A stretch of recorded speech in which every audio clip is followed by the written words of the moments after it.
ఇట్టేదేనండి, చాలా అంటే చాలా బాగుంది. దీంట్లో నూనె బయటకు వచ్చేదాకా వేగింది కదా.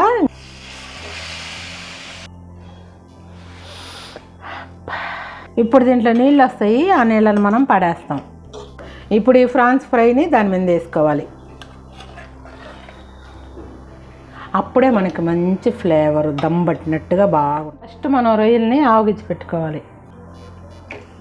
కొంచెం ఉప్పు వేసుకోవాలి, కొంచెం పసుపు వేసుకోవాలి.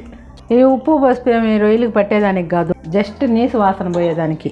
ఇప్పుడు దీంట్లో నీళ్ళు వస్తాయి, ఆ నీళ్ళని మనం పడేస్తాం.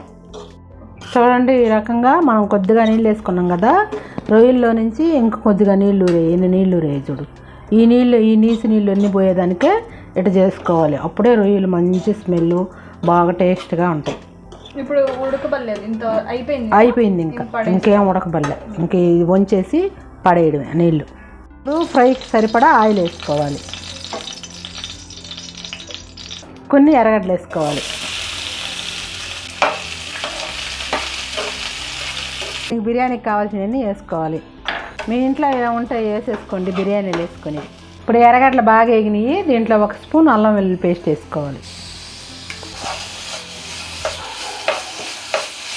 పచ్చిమిరపకాయలు వేసుకోవాలి, కొన్ని టమాటాలు వేసుకోవాలి. చూడండి, ఎర్రగడ్డ టమాటా బాగా గుజ్జులాగా తయారైంది. ఇప్పుడు మనం ముందుగా ఆవగించుకున్న రొయ్యలు వేసుకోవాలి.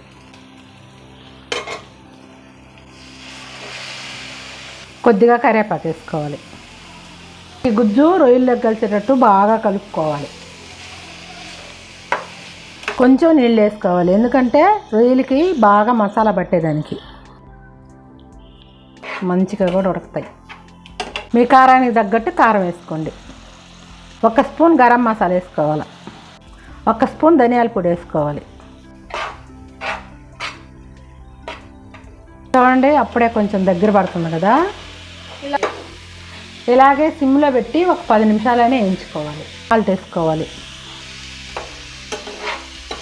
దీంట్లో కొంచెం ఆయిల్ వేసుకోవాలి. ఇప్పుడు బిర్యానీలు వేసుకునే సామాన్ అంతా దీంట్లో కూడా వేసుకోవాలి.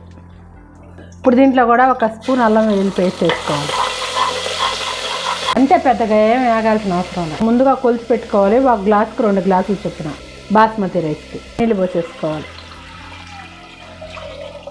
మనం తీసుకున్న బియ్యానికి తగ్గట్టు ఎన్ని నీళ్ళు కావాలో అన్ని నీళ్ళు ముందే కొలిసి పెట్టుకోవాలి. ఇప్పుడు ఆ నీళ్ళు తిరగమాత వేయంగానే దాంట్లో పోసేసేయాలి. తెలుతున్నాయి చూడండి, మనం తీసుకున్న బియ్యానికి తగ్గట్టు సాల్ట్ వేసుకోవాలి. ఇప్పుడు అరగంట ముందు సేపు నానబెట్టుకున్న ఈ బాస్మతి రైస్ని దాంట్లో వేసేసుకోవాలి. నీళ్ళు ఉంటాయి దాంట్లో, ఎత్తాయి అమ్మా. ఏమన్నా దమ్ బిర్యానీ అయితే వేసుకోవచ్చు ఎన్ని నీళ్ళైనా. బియ్యాన్ని మీడియం ఫ్లేమ్ మీద పెట్టుకొని ఉడికించుకోండి. దీంట్లో నూనె బయటకు వచ్చేదాకా వేగింది కదా, ఇంకా ఆపేసుకోవాలి. ఆపేసుకొని ఇక్కడ చూడండి, అన్నం ఉడికిపోయింది.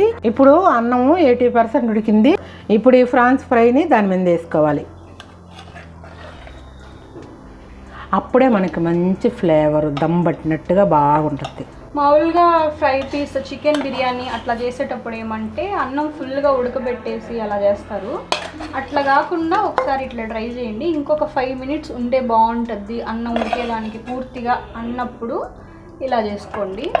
ఫ్రైని ఎత్తి దాని మీద వేసేసేయండి, అద్భుతంగా వస్తుంది. అన్నాన్ని కూడా ఊరికే కదిలించకూడదు బాస్మతి రైస్. ఇప్పుడు కొంచెం కొత్తిమీర వేసుకోండి.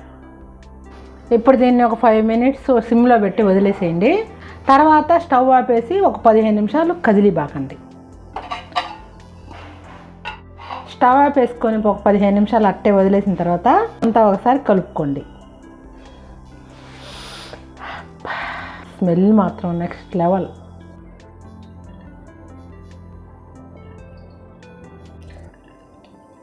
అబ్బా, సూపర్ ఉంది కదా. సూపర్ ఉంది. ముద్దకు ఒక రొయ్య పెట్టుకొని